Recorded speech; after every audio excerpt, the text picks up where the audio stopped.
I think it's still growing, unfortunately. And I'm sure, Joe, there are people watching who would say, that's it, I'm not using the internet anymore, it's not worth it, I'll go into the shop to buy my purchases, or I'm just not going to give any personal information away about myself. And what would you say to someone like that? The internet is a wonderful infrastructure for shopping, for education, for social interaction, and it would be just unforgivable not for people not to be able to use that infrastructure. So my advice would be for people to continue using it, certainly educate themselves a little bit, take basic security measures, but by no means should anybody think about not going online. I think it starts at people's home, with the computer at home, about understanding the potential risks that they're running when they go on the internet to buy things, that they're protecting their credit card information appropriately, that they're keeping their systems up to date, they have antivirus installed, that they don't respond to emails from people that they don't know. So it starts at home. It's almost, you don't get in the swimming pool unless you can swim.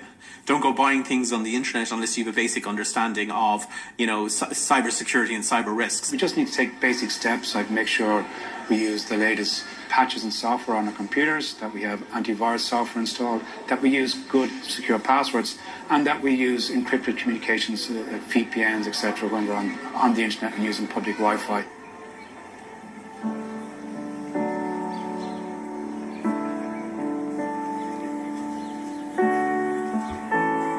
The future will see more and more of us connected to the internet in more and more ways, and to a far greater extent. The challenge for this generation is to arm the next one with the information to make smart choices online, and to sustain an internet that is as safe as we can realistically expect it to be. Are there ways in which they take it for granted?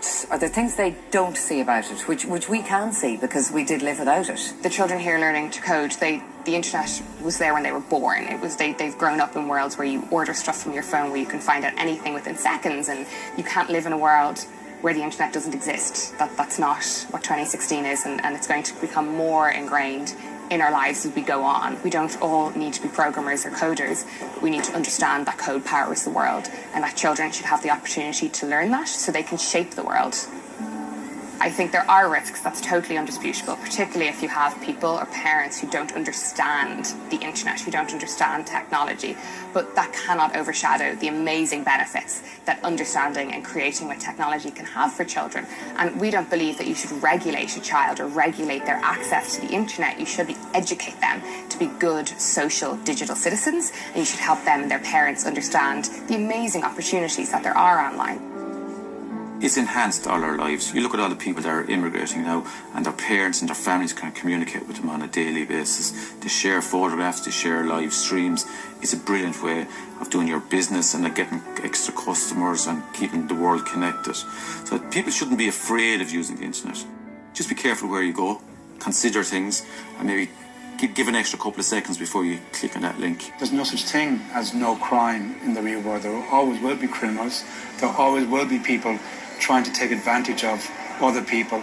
And likewise, online, criminals are always going to be looking for ways to undermine our security. We are getting there and we will get there, but it's a never-ending journey. When you have a technology like the internet, it takes people some time to understand how they can benefit from it, and it's trying to get that balance between enabling good and protecting against bad. I think that's what we're seeing right now.